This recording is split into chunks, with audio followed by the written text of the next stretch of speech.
Chapter 200 Unveiling Secrets. Yet again, Hisoka opened her eyes as a groan escaped her mouth. This was the second time she woke up after getting knocked out today, and it certainly wasn't an enjoyable experience. Just like the previous time, she tried to circulate her chakra, and to her surprise, she noticed that it actually worked and that she wasn't tied to a chair either and was instead laying on a comfortable couch. You can interpret it as a token of goodwill that I removed your restraints, but I hope you don't think for even a second that just because I didn't bother restraining you that you have even the slightest chance of getting away.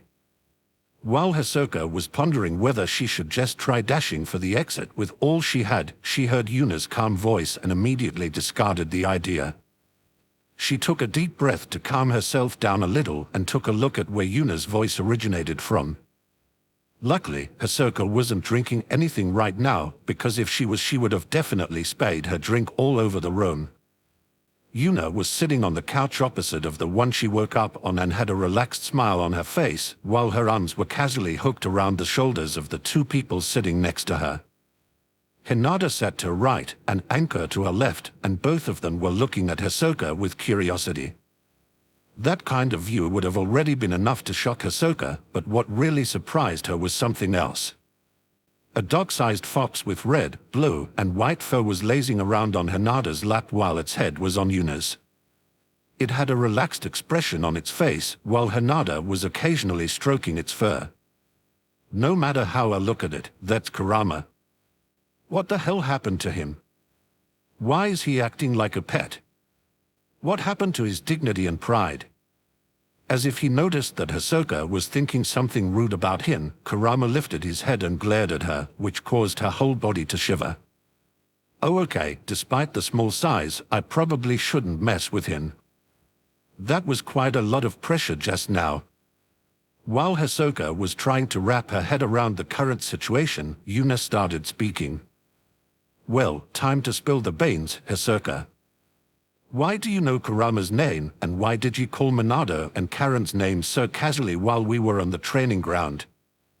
Hisoka was astonished when she realized that Yuna had been suspicious of her even before she slipped up by saying Kurama's name, but there were more important things to discuss right now, so she shoved the problem to the back of her head. She strained her back, made a serious expression, and started talking. While I am sleeping, I occasionally have dreams about the Fudo. Boom. A loud sound was heard as something extremely fast passed by Hisoka's head and smashed into the wall behind her. Hisoka glanced at the wall behind her and a shiver of fear went through her body when she saw that a small, perfectly round hole was punctured into the wall. What was that? I couldn't see it at all, and neither could I see anyone move. If that was aimed at my head, I would be dead right now. I do not appreciate people lying to me, Hisoka. You'd better keep this warning in mind. Hisoka trembled when she heard Yuna's voice that has grown colder. She had no idea how Yuna found out that she was lying instantly. Due to her stiff face, not even the elders of the Hyuga clan could see through her lies, so she really wondered how Yuna could do it seemingly without effort. She considered trying another excuse, but seeing the glint in Yuna's eyes, she decided against it. She was already backed too far into a corner, so she decided to just go with the truth and see what will happen afterward. I have memories of my past life. Hinata and Enko opened their eyes wide in surprise when they heard that, while Yuna was only nodding her head in understanding. After pondering about Hisoka's answer for a while, however, she shook her head in denial. Although that was the truth, there is still more, isn't there? Just having memories of your past life doesn't explain how you would know Kurama's name, after all. Hisoka almost clicked her tongue in annoyance when Yuna easily saw through her diversion but managed to suppress it in time. If she just had to tell them that she had memories from her previous life, she wouldn't worry too much about their reactions, but saying that she actually watched a show that had all of them and it was a completely different matter. Well, all of them except for Yuna, who Hisoka still suspected to have similar circumstances to her. In the end, she simply decided to stop worrying about it. She had already accepted that it was not likely that she could get out of here without telling her real story. Additionally, there was an anime over TV series in my previous life that was called Naruto, which was very similar to this world. I don't think I have to mention who the main character of that series was, do I? Hinata, Anko, and Kurama's jaws hit the floor when they heard what Hisoka just said.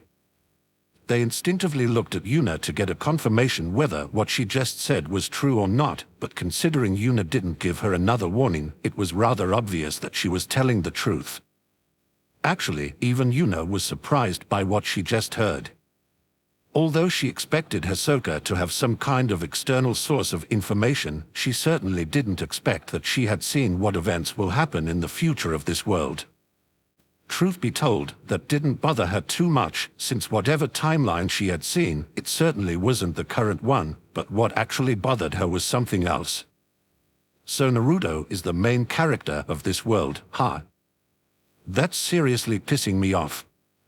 This explains why Naruto has such a high encounter rate of ridiculous events, and he even got an inheritance from birth. Good thing I rejected that crap, or I might have become entangled in fate as well. Worst of all, I am not yet at a level where I could simply crush Naruto's fate, but interfering shouldn't be too hard, especially since I have been doing so since Naruto was born. Guess I should get as much information out of Hisoka as I possibly can and make plans for the future. Since the timeline she is aware of is different from this one, I shouldn't rely on her knowledge too much, but using it as a rough outline of the future should be fine. Yuna took a deep breath and pushed down her irritation. She glanced at Hinata and Anko and noticed that they were a bit shaken from what they just heard, while Kurama didn't seem to be too happy about it either.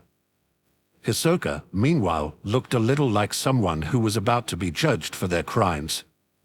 Very well, Hisoka. I am aware that there is still something else you are hiding, but I won't bother with that today. For now, you should go home and we can talk some more tomorrow.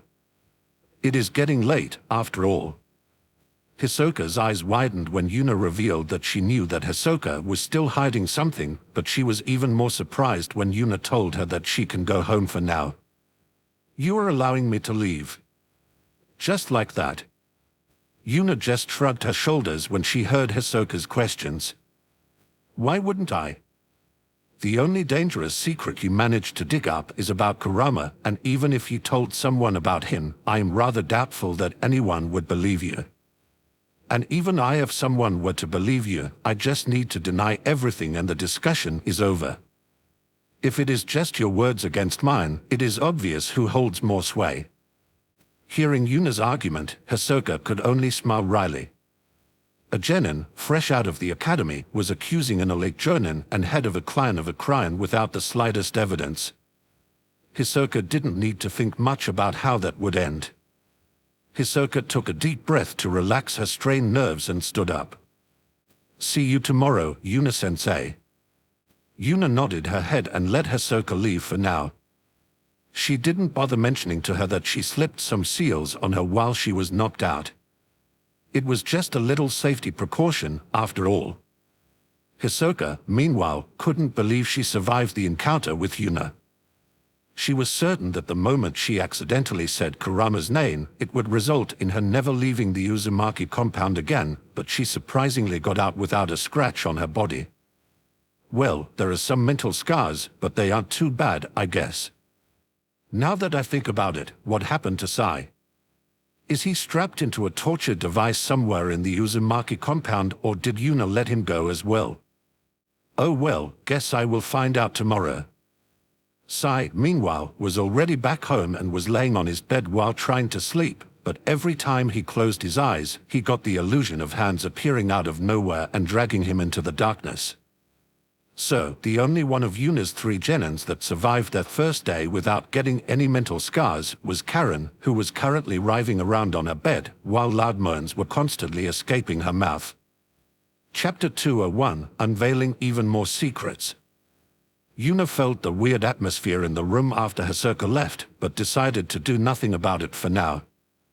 Hinata, Anko, and Kurama clearly weren't happy that there was apparently some TV series about their lives in another world, and Yuna really couldn't blame them for that.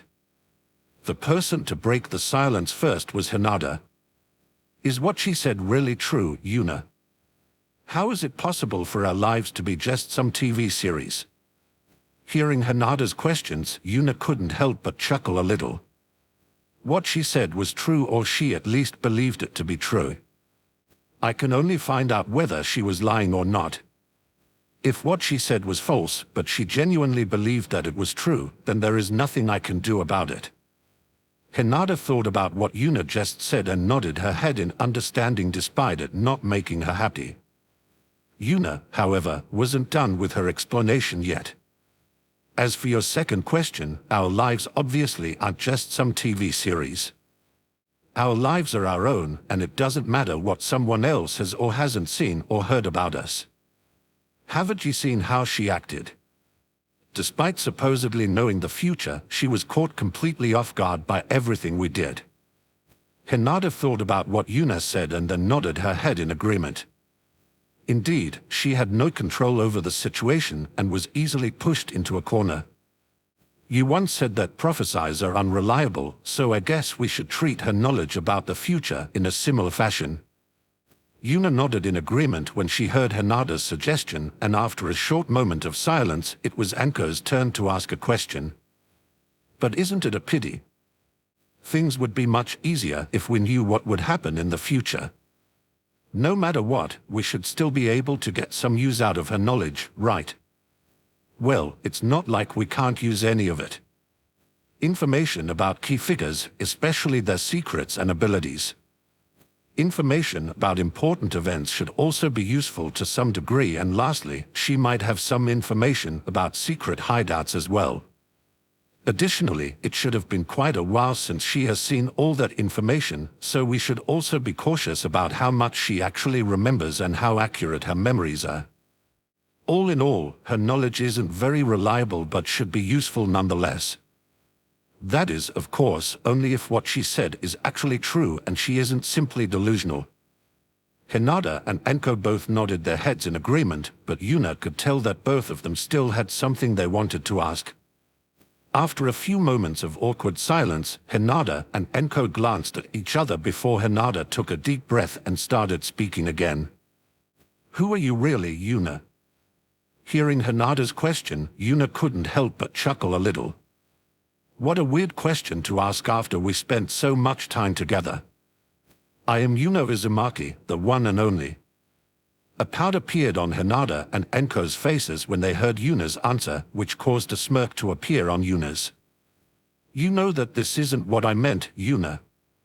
Oh? It isn't? Then what did you mean? I wanted to know whether you are just like Hisoka. Yuna's smirk grew even wider as she answered Hinata's question. Of course not, I am much better. No, what I mean is Aaya.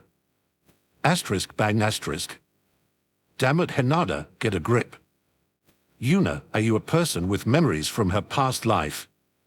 Seeing Hinata struggling to ask the question properly, probably due to not wanting a proper answer in the first place and Yuna constantly avoiding giving a proper answer, Anko snapped. She smacked her hands on the table and asked Yuna a direct question that couldn't be easily answered in a non-committing way. Yuna's smirk grew even further when Anko finally snapped. Hinata and Anko did occasionally probe her about how and where she got all of her knowledge from, but they only did so in a rather offhanded manner, so Yuna never bothered giving them a proper answer. Now, however, when Anko finally asked the question properly, she decided to answer it properly. Yes, Ian. Wait, you told them just like that? The moment Kurama's words left his mouth, he knew he messed up, as Hinata and Anko's death glares landed on him immediately. You knew about this, Kurama. A shiver went through Kurama's body as he stood up from Hinata's lap with lightning speed and jumped towards the door. Haha, I almost forgot, I still have something to do. See you later.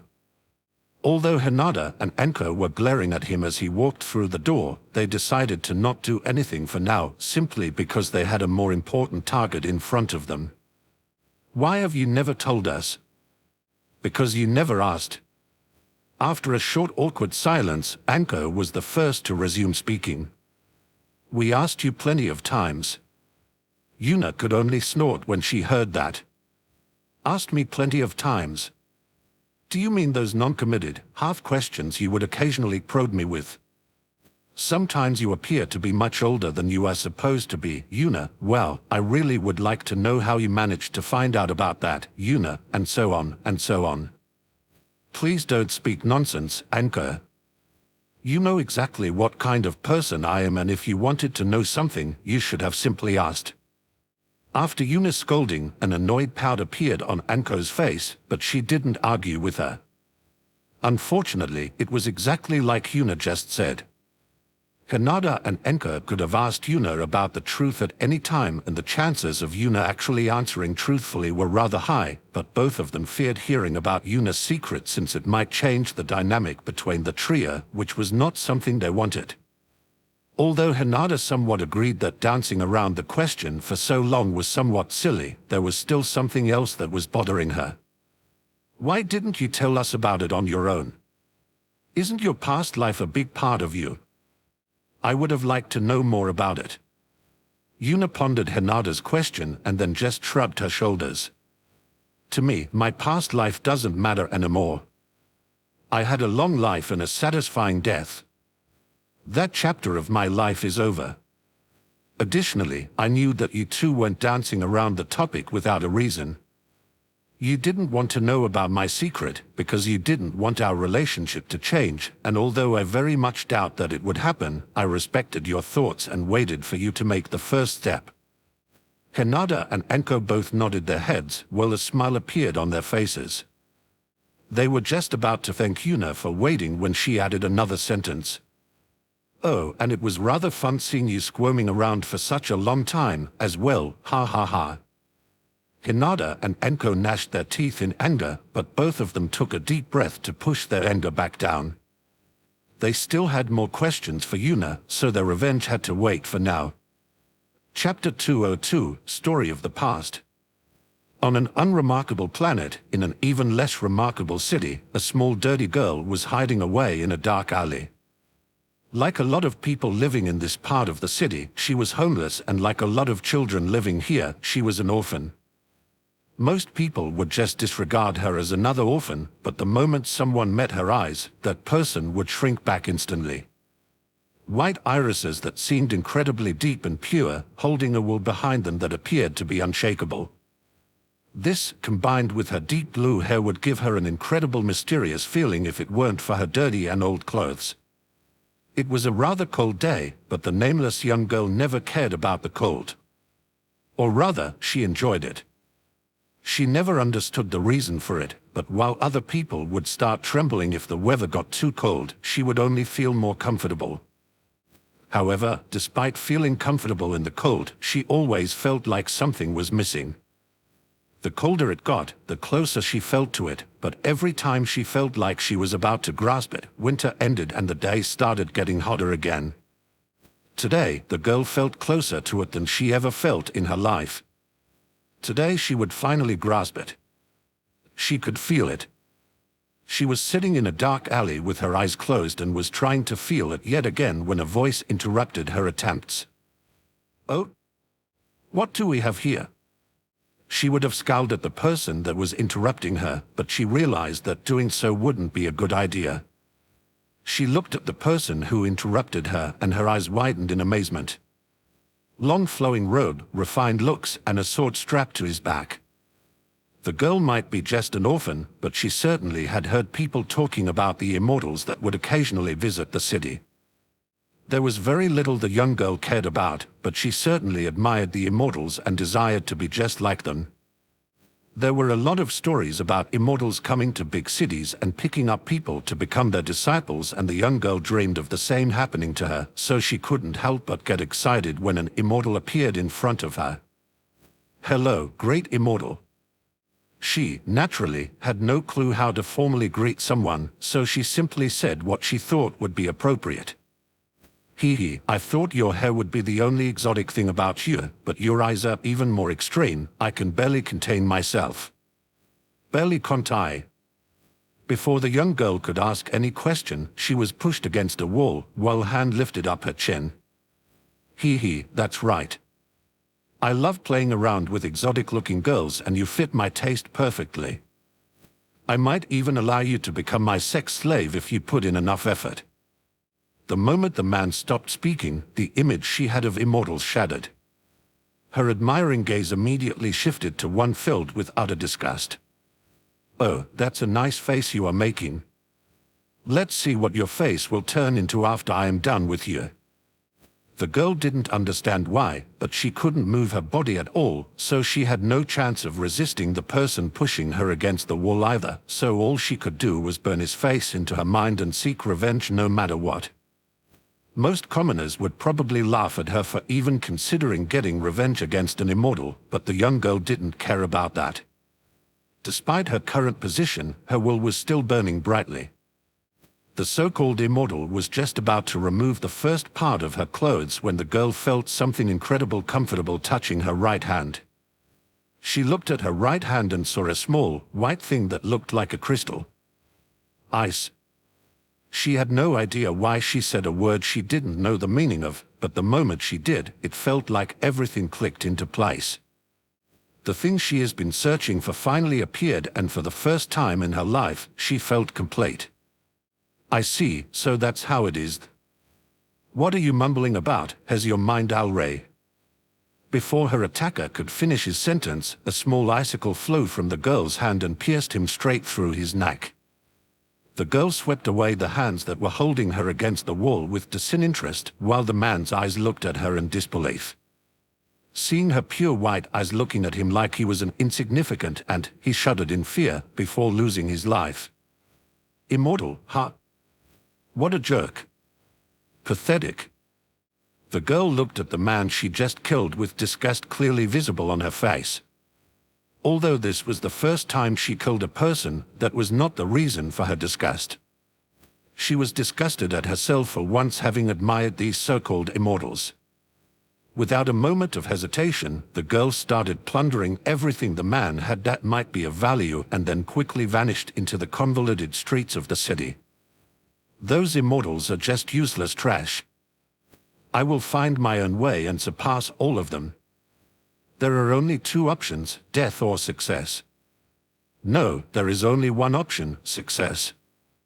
I will definitely succeed, no matter what it takes." The will and determination in her eyes became even stronger, causing her eyes to shine. What the young girl didn't know was that the person she just killed was actually the grandson of an influential sect elder, and although the grandson was a wastrel, his grandfather still doted on him for some reason and will naturally seek revenge for his death.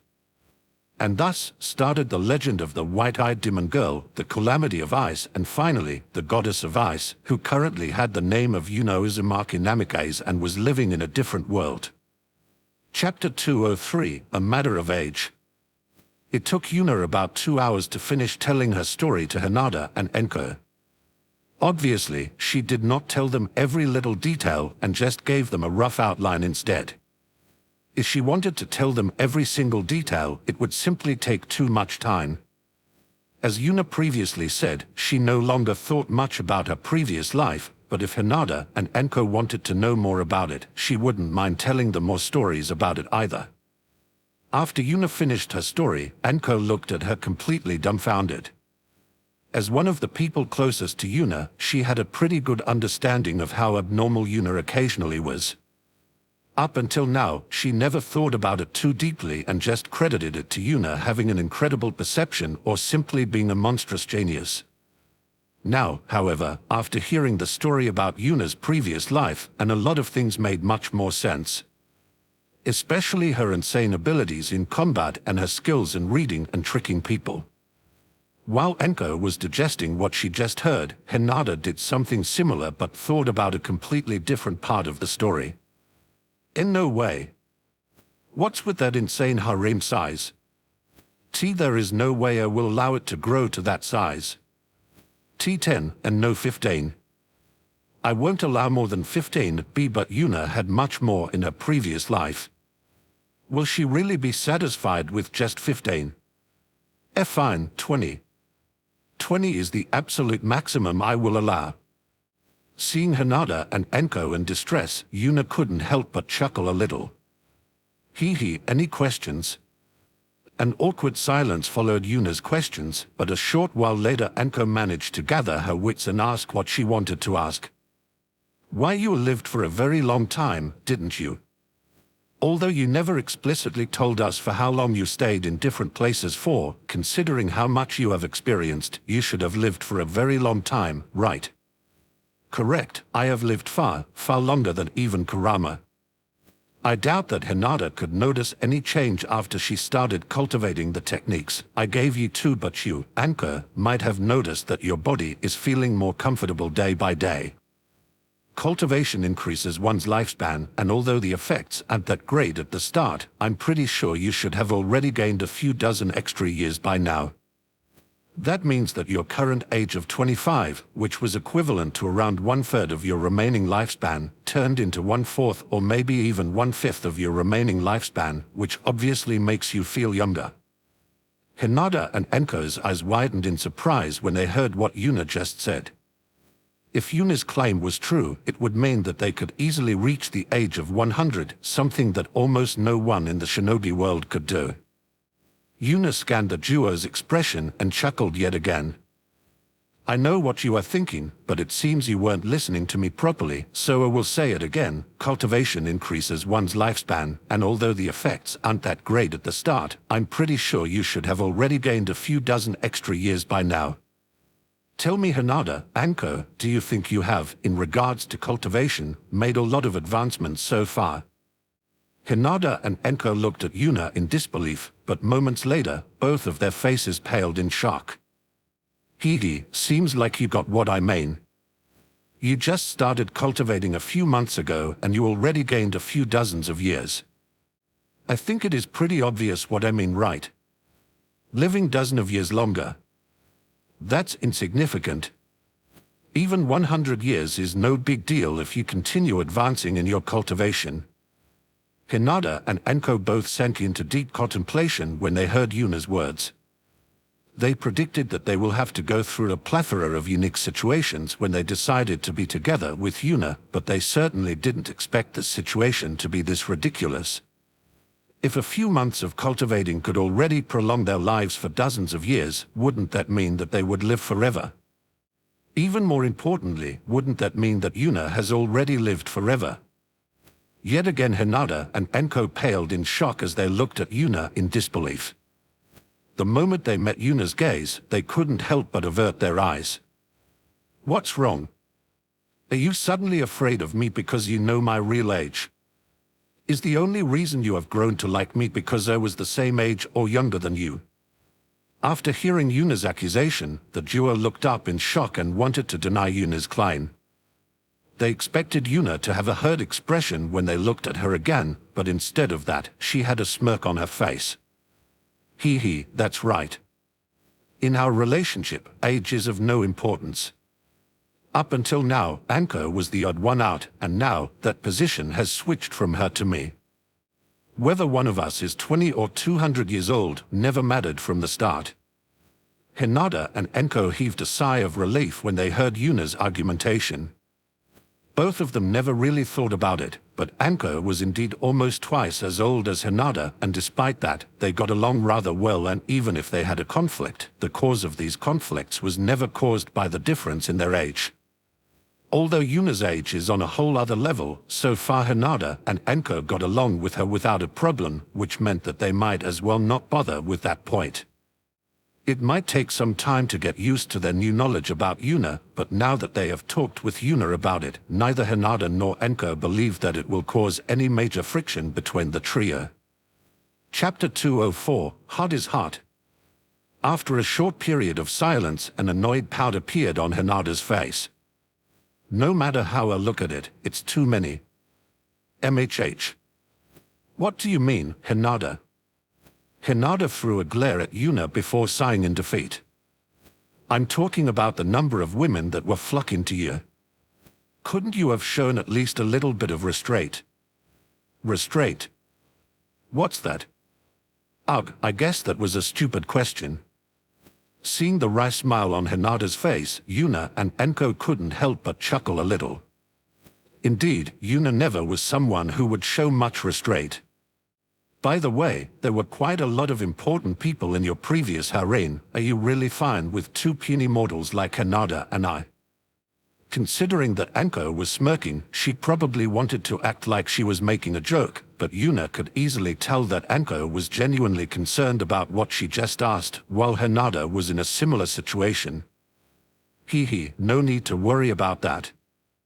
I'm not exactly at my peak either, and besides that, whether someone is a mortal or a god, I never discriminated between members of my harem. A mischievous smirk appeared on Yuna's face as she continued talking. Whether mortal or god, hot is hot, ha ha ha. Although Hinata and Anko were happy about Yuna not caring about them having no high status, they couldn't help but groan while face-palming when they heard Yuna's rhyme. Ugh, I guess if you can happily bring out word games like that, then there really is no need to lament about our age. Hearing Anko's words, Hinata nodded her head in agreement. That's true. As long as we get along well, I guess there is no need to worry too much about age. A comfortable silence descended onto the trio. Now that Hinata and Anko knew about Yuna's secret, they couldn't help but be happy about it. They were feeling closer to Yuna than ever before. After a few minutes of relaxing, Hinata remembered something else and asked Yuna a question. By the way, what do you think about Hisoka, Yuna? Well, her previous life. I somewhat doubt that it was like yours. Yuna and Anko both nodded in agreement. Although it is just a guess, she probably had a rather peaceful life. I can't be completely certain about it, but I think she never killed someone before and lived in a rather peaceful world. Well, at least the place where she lived was peaceful. She doesn't have the spatial awareness of someone who lived in a dangerous area. She might have lost that awareness while living in the Hyuga compound, but since she sees some Hyugas as her enemies, I very much doubt that. Hinata pondered Yuna's words for a moment and then nodded in agreement. I guess being reborn in this world must have been really hard for her, huh? I can't imagine what it is like to be used to living a peaceful life without any conflict and then suddenly having to fight and even kill people. Indeed, I wonder how she will react after her first kill. Children that were raised to be shinobi from the very start usually don't feel much when they take their first life, but someone who is grown up without even the possibility of having to kill someone certainly will have some trouble doing so. Hinata and Anko both nodded their heads in agreement. Anko was never someone who shied away from blood and violence, so her first kill was rather anticlimactic. She killed her opponent and then moved on without even a second of hesitation. Hinata, whose personality is a little bit more on the gentle side, as long as Yuna wasn't involved, had slightly more trouble after killing her first person. After doing the deed, she continued as if nothing happened, but the evening of that day, she had some trouble falling asleep as she was constantly remembering the face of the person she killed.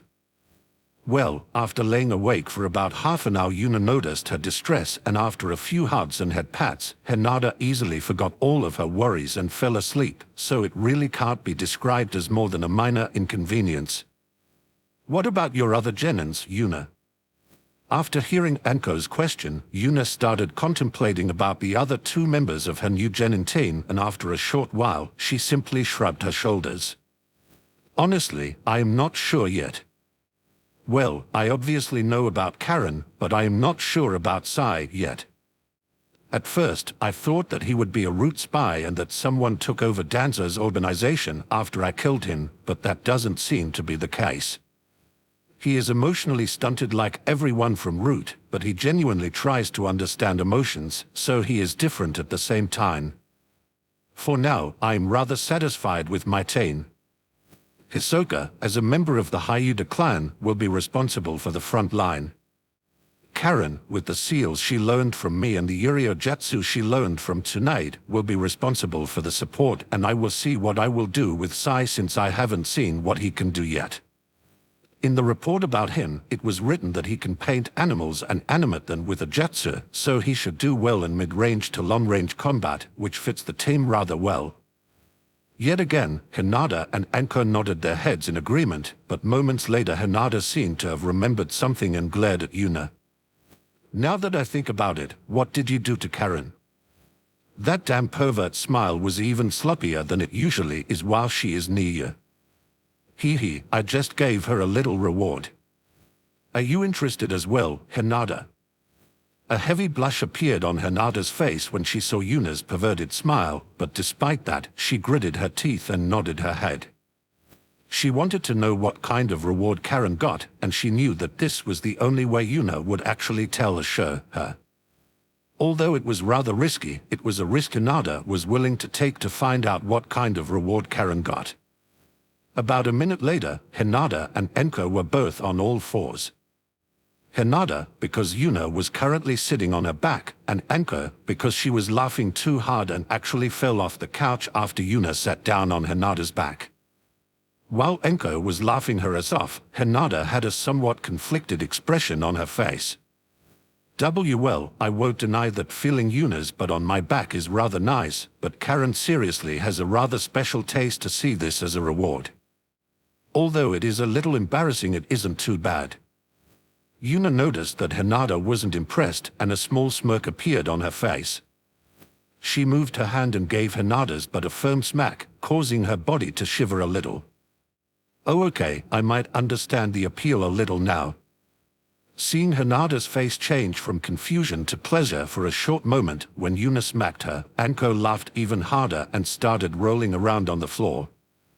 Chapter 205, Yuna vs. Genentane. It was the morning of the next day, and Yuna was currently standing in the middle of Training Ground 3 with her hands behind her back and her eyes looking towards the horizon. The typical "I'm an unfathomable expert" pose, one of Yuna's favorites. Hisoka, who was hiding nearby, felt her eyebrow twitch when she saw Yuna's pose. Seriously, no matter how I look at it, she is a reincarnated person as well. Why else would she take that kind of weird pose? If Yuna had heard Hisoka's thoughts, she would probably be rather annoyed by them. She just wanted to mess around a little, but accidentally gave Hisoka an additional clue about her identity because she didn't expect that this kind of pose existed in Hisoka's world as well. A few moments of waiting later, a cluster of shuriken flew out of a nearby forest directly towards Yuna. Yuna wanted to move to the side to dodge the shurikens, but just after making her first step, two black snakes that looked like they were made out of ink shot out of the ground and bound Yuna's body. Yuna slightly shifted her upper body, resulting in the body of the snakes blocking most of the shurikens, while she tilted her head to the side, dodging another one. Hisoka's eyes lit up when she saw the snakes binding Yuna and quickly jumped out of her hiding place towards Yuna. As a Hyuga, she didn't have many options but to aim for close combat, after all. She pushed her palm forward in an attempt to hit Yuna's stomach, but Yuna simply sidestepped her attack and tripped Hisoka while sidestepping. Hee, haven't you seen Hinata's match against Neja? Hyuga footwork really isn't that great, huh? Hisoka clicked her tongue in annoyance when she heard Yuna's commentary, but she wasn't annoyed by Yuna mocking her footwork, but about the Hyuga clan changing absolutely nothing with their training schedules after witnessing Neja's beatdown. If the higher-ups of the Hyuga clan weren't doing anything about it, then Hisoka didn't dare to do anything either. Well, at least she didn't dare to do anything when there was a chance that someone would detect her. A small smirk appeared on Yuna's face when she saw the slight shift in Hisoka's stance, and moments later, Hisoka attacked her again. Although her movements were still rather similar to before, Yuna immediately noticed what was different. Yuna sidestepped her attack yet again, but this time, she failed at tripping Hisoka as she had already moved her leg out of the way, so Yuna had to jump back a little to dodge Hisoka's follow-up attack. Not bad. Considering your past, it is probably normal that you don't worship the gentle fist style like the other Hyugas, but you even managed to push me back a little, hee. Yet again, Hisoka's eyebrow twitched. Although it sounded like Yuna was praising her, considering Yuna still had her hands behind her back and that there were two snakes coiled around her, Hisoka somewhat couldn't take the praise to heart. Before Hisoka could complain to Yuna, another wave of shuriken was launched at Yuna, and at the same moment, Sai appeared, riding on a lion that appeared to be made out of ink, and as soon Sai has closed the distance between him and Yuna by about half, Karen appeared from where the shuriken were previously launched from and ran towards Yuna as well. Yet again, Hisoka started attacking Yuna, but this time she was far more aggressive than the previous 2 times. Hisoka's attack, paired with the constant onslaught of shuriken, made it harder and harder to dodge for Yuna, but so far she didn't even have a scratch. Yuna bent her legs, dodging another shuriken, and jumped sideways to dodge the descending paw of the lion. While jumping past the lion, Yuna gave its head a powerful kick, causing it to disperse into ink, but before her kick landed, Sai jumped off its back and towards Yuna, who was still in midair. Simultaneously, Hisoka saw her chance and attacked the airborne Yuna as well, while a single chain appeared out of Karen's back and shot towards Yuna. After training Karen for a while, Yuna tested whether she can use the Uzumaki clan's adamantine chains, and surprisingly, she could. Unlike Yuna's or Kushina's version, Karen's version had no sealing capabilities and instead focused solely on physical attack power. Seeing 3 attacks flying towards her while she was in midair, a satisfied smile appeared on Yuna's face. That was pretty decent. I guess defeating a Chunin should pose no trouble for you. Yuna moved her hands away from her back, and as soon as she did, the 2 snakes binding her were torn to pieces like they were made out of paper. She gripped Hisoka and Sai's arms before their attacks could reach her and used them to slightly tilt her body in midair to dodge Karen's chain and then wound one of her legs around it. She tugged at the chain, and Karen, who thought that Yuna wanted her to lose balance, steadied herself by sending chakra to her legs and anchoring herself on the ground. Unfortunately for her, this was exactly what Yuna, who was flying at Karen now, wanted to happen, and before Hisoka or Sai could react, they were pulled by Yuna towards Karen. Before Karen could fully understand what was going on, Yuna slimed butt first into her chest, which caused Karen to fall over, and while she was falling, Yuna's legs snaked around her neck. At the same time, Hisoka and Sai managed to regather their bearing, but unfortunately for them, it was already too late as Yuna smacked both of them onto the ground next to Karen. When the dust settled, Yuna was revealed sitting on Karen with her legs around her neck, a position that would make it rather easy for Yuna to break her neck, while her 2 hands were holding kunai at the throats of Hisoka and Sai. Well, not bad, all 3 of you passed my test. Yuna stood up and removed the 2 kunai from Hisoka and Sai's necks, which caused the duo to stand up as well. Yuna-sensei, what kind of crazy move was that? Remembering how Yuna defeated them, Hisoka couldn't help but ask Yuna that question, but Yuna only shrugged her shoulders. No big deal, it's just a matter of good body control. Hisoka, naturally, didn't believe her for even a second. She didn't believe that that kind of maneuver was possible just due to Yuna having good control over her body, but since Yuna didn't want to talk about it, she wouldn't bother with it either. Surprisingly, what Yuna said was actually the truth. In fact, Yuna was pretty sure that Hinata could copy what she just did if she were to use her Byakugan to increase her spatial awareness. As for Hisoka, Yuna was pretty sure that that was impossible for now, even if she has the Byakugan as support. MHH. What's wrong, Karen? Why are you still lying on the ground? After Yuna finished her explanation to Hisoka, she noticed that Karen still hasn't stood up, so she asked her for the reason. After asking her questions, however, Yuna saw Karen's face and couldn't help but smile wryly. Ha-tilde-t, thank you, Yuna-sama, for the great reward. Karen's whole face was flushed red and there was a slightly deranged smile on her face, while blood was flowing out of her nose, and as soon as she finished speaking, she fainted. Yuna could only shake her head when she saw that. Right, she is a pervert. I forgot about that. Chapter 206, Battle Evaluation. It took a few minutes for Karen to regain her consciousness, and after she did, she remembered what just happened and almost lost her consciousness again. Yuna could only roll her eyes when she saw that. Stop messing around already, Karen. I have better things to do than to wait for you to regain your consciousness. Yes, Yuna-sama. Karen immediately snapped to attention when she heard Yuna's words and tried to stand up despite being slightly dizzy, causing Yuna to smile wryly. Calm down, Karen. For now, stay seated and listen to what I have to say. Karen nodded her head in acknowledgement and stopped trying to stand up. Very well, as I already said, you three will become my genin team from now on. Congratulations. A happy smile appeared on Karen's face when she heard Yuna's words, while Hisoka and Sai's facial expressions didn't change at all. Yuna could easily see that they were happy about passing but didn't bother saying anything about it. Anyway, next is your battle evaluation and what I will focus your training on. The relaxed atmosphere was immediately replaced with a serious one as all three of Yuna's genin tensed up. Let's start with Hisoka. Just like everyone from the Hyuga, you focus on close combat, which is not a bad thing but makes you rather inflexible, so I will make sure to teach you at least a few mid-range jutsu in the future. I know that the higher-ups in the Hyuga clan probably won't approve, but to put it frankly, I don't give a shit. You have already started developing your own style instead of mindlessly focusing on the gentle fist style, which I approve of and will help you develop further. We might as well have you try out a few weapons and see if there is anything that works well for you.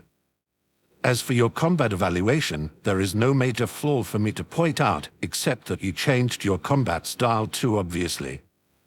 If you learn to change styles mid-exchange, there is a high chance that you can inflict a devastating surprise attack when your enemy least expects it. There were a few minor flaws in your movements in general, but I won't bother talking about that for now. We still have a lot of time to work on those after all. Hisoka pondered on Yuna's words for a short while and then nodded her head in understanding. She wasn't sure whether Yuna would actually be a good teacher or not, but now she already had a pretty good feeling about her. The fact that Yuna clearly wanted her to stop using the original gentle fist style was already a massive plus in Hisoka's book.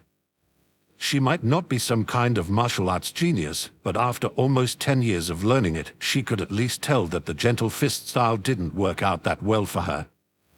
What made her even more excited was that Yuna wanted to teach her a few actual jutsu. Although she never said anything about it and hid it in the depths of her heart, she was genuinely pissed off that she was somehow reincarnated into a world where people could shoot fireballs and wind blades, and she was stuck with only using palm strikes. That's like being reincarnated into a world of sword and magic and deciding to become a knight that didn't use magic at all. Seeing Hisoka acknowledge her words, Yuna's gaze landed on Sai. All right, you are next, Sai. First of all, I assumed that the last attack strategy you used was taught to you by root to take down superior opponents, correct? Sai was confused by Yuna's question but nodded his head in acknowledgement anyway. Good, you are forbidden from using that last attack from now on. You probably didn't notice, but that overly flashy approach made the real goal of that strategy rather obvious. It is supposed to distract the opponent at the cost of your life, so someone else can deal the finishing blow. It's a strategy where you are supposed to sacrifice yourself to give your allies an advantage. This time, even Sai's usually unmoving face moved as his eyes widened in shock and his mouth slightly opened. Karen and Hisoka looked at Sai in disbelief as well, but when they saw his expression of surprise, they realized that Sai genuinely didn't know about this either. Anyway, I don't blame you for using that kind of technique during this mock fight since you didn't know about it either. By the way, you should take a lot of things you learned during your time in Root with a grain of salt since it certainly wasn't an organization that paid much attention to the lives of its members. If you have some doubt about a technique or jutsu, just ask me. Anyway, your snake ambush was well timed, but the snakes themselves were a little too fragile. By the way, the same goes for the lion, so we will focus on making your drawings more durable for now.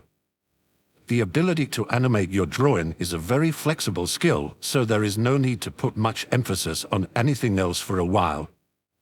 I will, however, train you in taijutsu simply because it massively increases your survivability and time you can fight your opponent before becoming defenseless. Just like Hisoka before him, Sai nodded his head in acknowledgement. He was somewhat surprised that a combat strategy that he learned very early in Root had that kind of goal behind it. Still, after thinking about it for a short while, he certainly understood how Yuna came to that conclusion. Approaching an enemy while riding a huge lion does, after all, draw a lot of attention to the person riding the lion. Next, Yuna's eyes landed on Karen, and she immediately started talking again.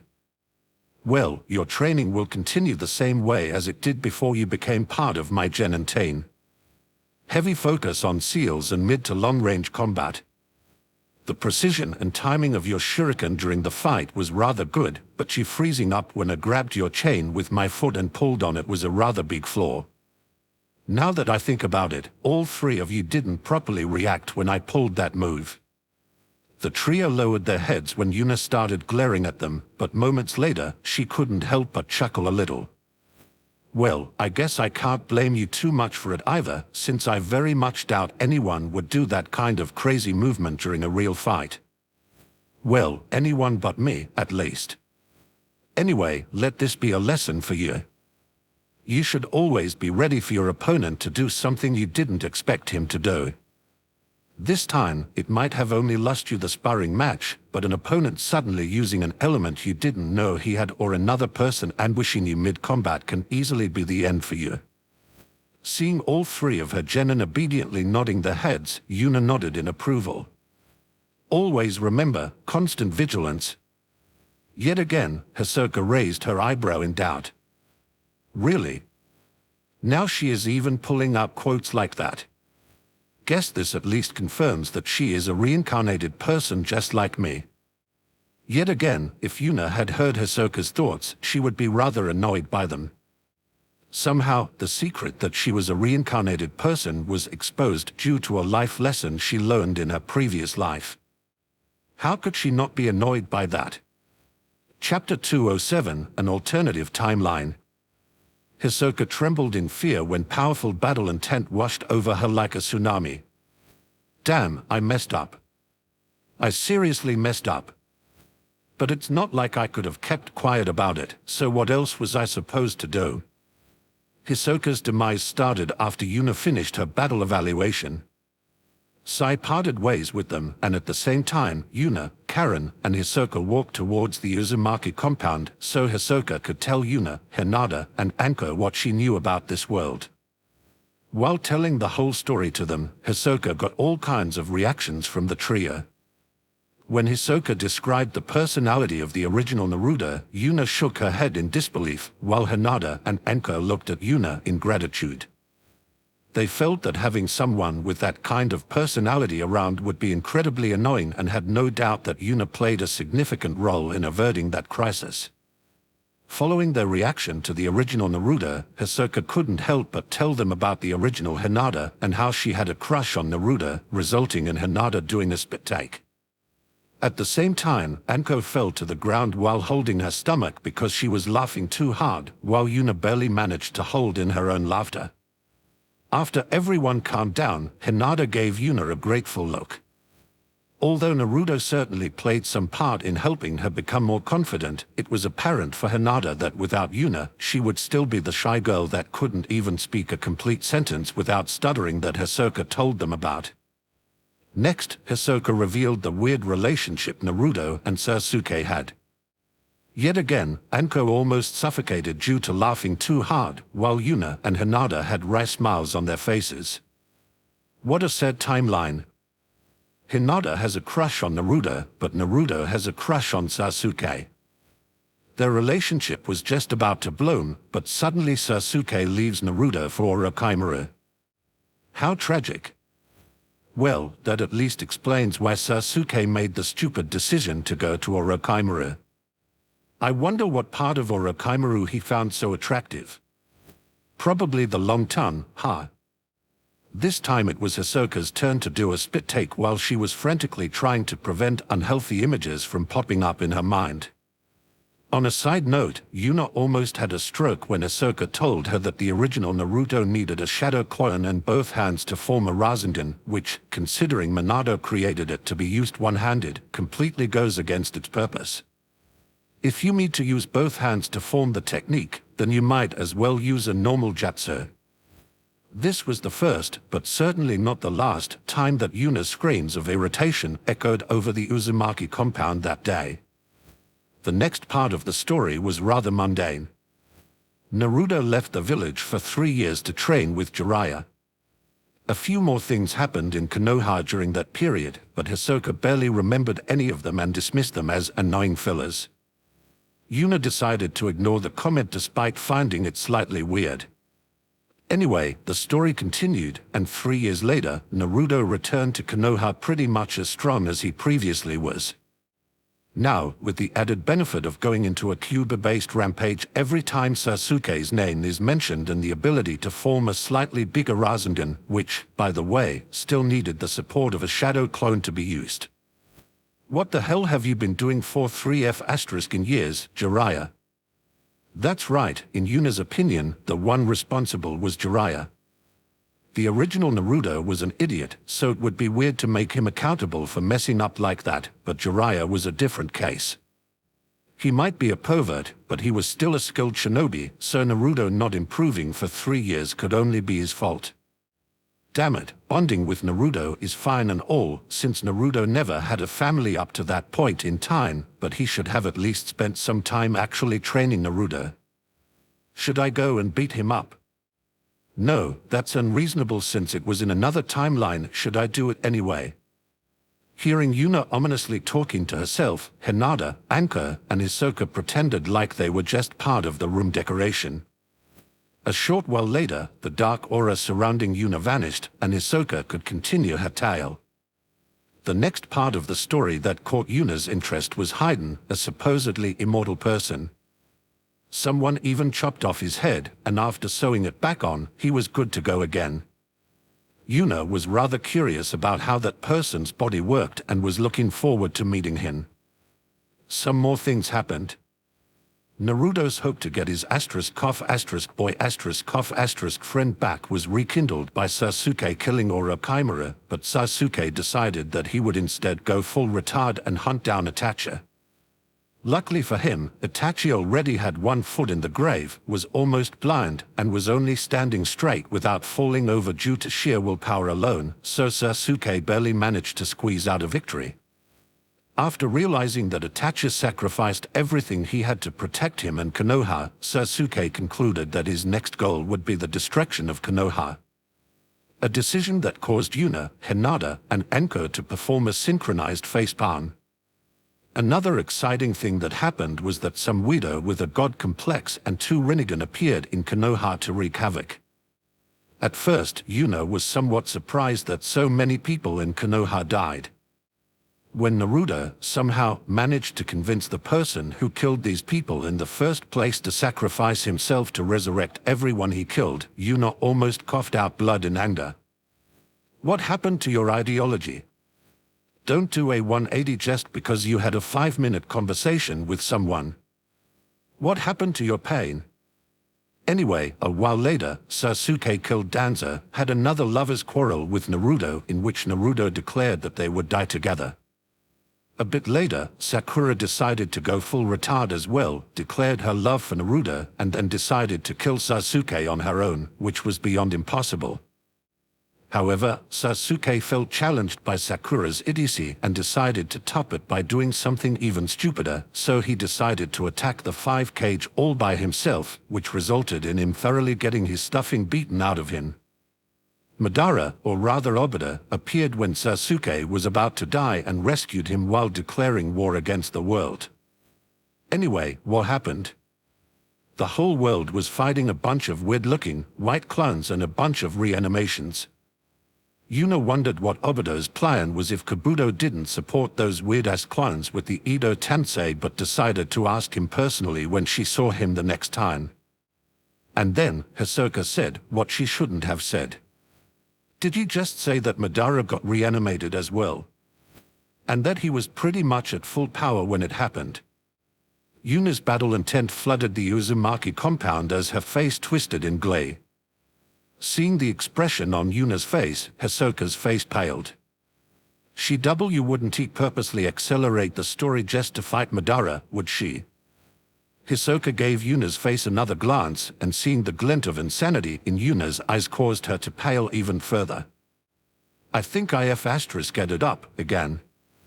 Chapter 208, Kaguya Otsutsuki. I have a Patreon now. pat-reon.com/Mary. In 2 weeks I will start stockpiling some chapters that Patreons will be able to read early, but for now there aren't any benefits to becoming a Patreon. Why you mess and say, why you are not thinking about accelerating the story just so you can fight Madara, are right. Hearing Hisoka's words, Yuna woke up from her fantasies of fighting Madara to the death, and a serious expression appeared on her face. Of course not, but just so I don't accidentally summon him by myself, could you write down the exact steps I would have to take to summon him? Just so I can prevent them, of course. Cold sweat was flowing down Hisoka's back like a river when she saw the seemingly innocent look on Yuna's face. She didn't believe Yuna's words for even a second, and she was frantically looking around to find a way to escape Yuna. Shit, I need to get out of here, but isn't that completely impossible? No matter how I look at it, I'm trapped in here. What can I do? That's it. As Hisoka's eyes were frantically scanning the room for a possible escape path, she noticed a viable way to salvation. Without a single moment of hesitation, she called out.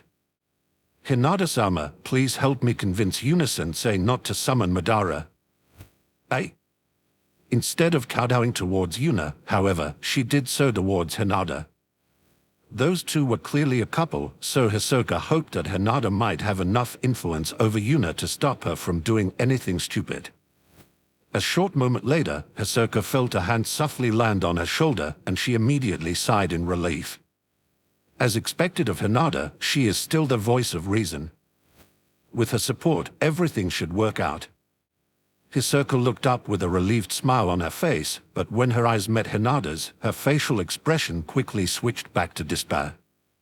She expected Hinata to have a kind smile on her face, but instead of that, her face was adorned with a battle-thirsty grin. Hee, Madara is really strong, isn't he? I bet fighting him will be really amazing. Another shiver of terror ran through Hisoka when she heard Hinata's words. In no way. Hinata is like that as well. In a last act of despair, Hisoka's eyes landed on Anko, but she only smirked at her in amusement, which sealed her final possible escape path. Seeing Hisoka slowly being overcome with despair, Yuna, Hinata, and Anko started laughing out loud. Ha, no need to worry. We were just joking. Hisoka lifted her head in relief, but Yuna could clearly see that there was some doubt left in her eyes. Are you sure about that, Yuna-sensei? Somehow I don't think you were actually joking. Hee, no worries. I was joking. I might be insane, but I'm not insane. Hisoka's eyebrow twitched in irritation when she heard Yuna's nonsense and decided to look at Hinata for confirmation instead. Hinata, however, only averted her eyes. Damn it, am I really done for? I still have one trump card left, but it could make everything even worse than it already is. Hisoka gave Yuna another glance, and after seeing her look back innocently, Hisoka gritted her teeth and used her last card. Actually, Madara isn't even the last boss. Although I don't know whether you can defeat Madara or not, I am absolutely certain that you won't be able to defeat the true last boss. Yuna's eyes shone with interest when she heard Hisoka's words. Oh? Someone even stronger than Madara. And you even claim that I can't defeat that enemy. Now you got me really interested. Why do you think that I can't win? Hisoka flinched when she saw Yuna's battle-thirsty smile, but she pushed down her apprehension and continued speaking. Kaguya Otsutsuki, the rabbit goddess. You can't defeat her since she is a real goddess. This time, powerful killing intent flooded the Uzumaki compound, but instead of Yuna being the one responsible, it was Hinata. A goddess, you say? Where is she? Tell me where she is hiding, so I can get rid of her. There is already enough competition in Yuna's harem. I won't allow Goddess to join it. Absolutely not. Hisoka could do nothing but tremble in fear under Hinata's gaze. Holy shit. What in the world happened with Hinata? It's like I'm standing in front of a giant monster instead of a young woman. And why the hell is she suddenly talking about Yuna's harem? Does she think Yuna wants to add Kaguya? That's just absurd. A short moment later, Anko's hand landed on Hinata's shoulder in an attempt to calm her down. Calm down, Hinata. Please come to your senses and realize that your imagination is going haywire. After hearing Anko's words, Hinata took a deep breath and reined in her killing intent. Hisoka breathed a sigh of relief when she felt the pressure getting smaller and looked at Anko in gratitude. To think Anko would be the voice of reason in this relationship. That's really surprising. I always felt like she was someone who loved spreading chaos, but I guess things are really slightly different in this timeline. Hisoka was just about to thank Anko when Yuna opened her mouth and said something as well. Anko is right, Hinata. There is no way I would just put her into my harem. Whether she is a goddess or not doesn't matter to me. Hinata calmed down even further and was just about to apologize for overreacting when Yuna continued speaking. What does matter, however, is whether she is attractive and what kind of personality she has. If those two things fit, then I don't mind picking her up. Yet again, Hinata's killing intent burst forth while she was giving Yuna a death glare. Anko, on the other hand, couldn't help but chuckle when she heard Yuna's words. Haha, that's correct. I wonder what having sex with a goddess is like. After hearing Anko's words, a crimson-red blush appeared on Hinata's face. It was rather apparent to Hinata that Anko was not talking about Kaguya when she mentioned having sex with a goddess. When she heard Anko's words, all kinds of inappropriate pictures involving Yuna and her appeared in Hinata's mind. Hisoka, who obviously didn't know that Anko was talking about Yuna, was completely dumbfounded by Hinata suddenly blushing. Well, to be precise, the whole conversation about Kaguya was completely incomprehensible to her. She wanted to intimidate Yuna with the emergence of a goddess, but that somehow turned into a discussion about whether said goddess will join Yuna's harem or not. Could someone explain the situation to me? Why is everyone's first thought when I mention a goddess that she will end up in Yuna's harem, and why is Hinata blushing so hard? Yuna admits to being insane rather easily, but it seems that Hinata and Anko have a similar condition to Yuna. I wonder if it is possible to change my Jonin sensei, which probably isn't, right? Chapter 209, Training Progress. A few months passed since Hisoka told Yuna, Hinata, and Anko about her past life. Yuna didn't do anything to accelerate the war or to lure out Madara and Kaguya in the last few months. She might be a battle junkie, but she was not willing to sacrifice the lives of innocent people so that she could have an enjoyable fight. Well, she won't go out of her way to stop it either. There seemed to be a lot of fake bullshit involved in that battle, and Yuna would rather not mess around with that. Additionally, a war that will result in every country allying will actually be a pretty good thing. Although Yuna didn't believe for even a second that something like world peace was even remotely possible, after fighting side by side with each other, the conflict between the countries should at least cool down a little. Of course, Yuna was still looking forward to fighting Madara and Kaguya. She won't go out of her way to accelerate the whole story, but she won't prevent it either. Well, Yuna never claimed that she wasn't a hypocrite. Another important point that spoke against accelerating the appearance of Madara and Kaguya was that Yuna was pretty sure that she couldn't win against them without sacrificing her life in the process. Yuna would rather not fight someone that was strong enough to force her to sacrifice her life.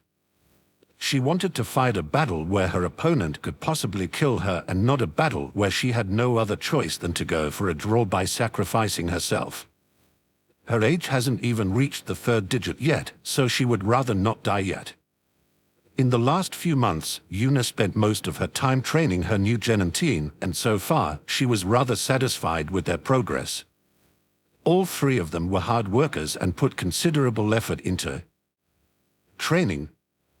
Hisoka did so because she could actually feel herself getting stronger at a fast pace, which was a rather jarring contrast to how it was while she trained under someone from the Hyuga clan. The only thing that annoyed her was that she still had to occasionally train the gentle fist style to keep up the facade that she was loyal to the Hyuga clan.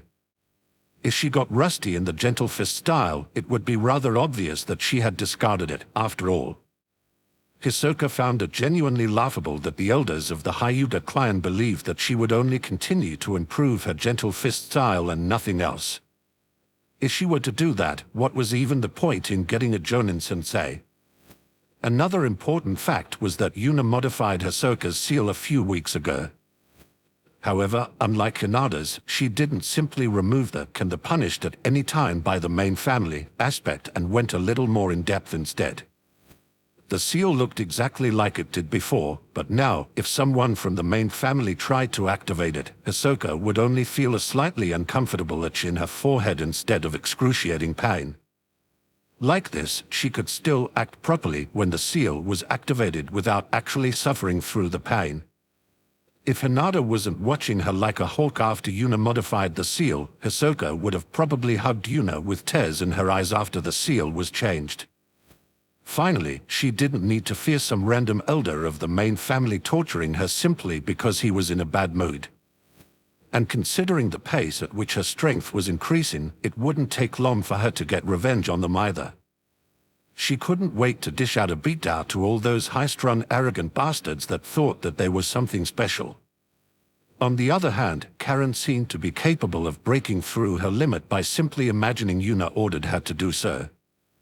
In fact, after Yuna realized that Karen's willpower seemed to increase infinitely every time she was ordered to do something by Yuna, Yuna mercilessly abused that knowledge, resulting in Karen pushing herself far more than Hisoka and Sai could ever possibly do. Karen's passion for Yuna went so far that even Hinata could only grit her teeth and acknowledge Karen as part of Yuna's harem, which resulted in Karen fainting while a blood fountain was shooting out of her nose. Sai, on the other hand, was the odd man out. He didn't have anything shackling him down that he wanted to break free from like Hisoka did, nor did he have the weird dedication Karen had. Yuna once asked him why he was so motivated to keep up with Hisoka and Karen's pace, and he answered that he felt like it would be easier for him to understand the bond between people if he did, which caused Yuna to give him an approving nod. Although Sai might not look like it, he actually put quite a bit of effort into his drain. In fact, sometimes he tried a little bit too hard. A few weeks ago, he read a book that claimed that friends gave each other nicknames, resulting in him giving Naruto the nickname Little Prick. As an answer to that, Naruto said that, considering Sai's pretty face, he would fetch a good price if he was sold to a brothel and that Naruto wouldn't mind having a little bit of extra income. After Yuna explained to Sai that giving insulting nicknames wasn't a good idea, Sai decided to give Ino the nickname Beautiful, which almost resulted in Naruto beating him up for hitting on his girlfriend. While Ino only gave Sai a cold look filled with indifference to his so-called flirting. Anyway, right now, Yuna, Karen, Hisoka, and Sai were standing outside of Konoha's gates and were preparing themselves for their first C-rank mission. Over the last few months, Yuna did almost no missions by herself, resulting in the bandit population of the Land of Fire going through quite the dramatic spike, and thus Yuna's first C-rank mission with her genin team was wiping out a bandit camp that has been harassing a small village for a while.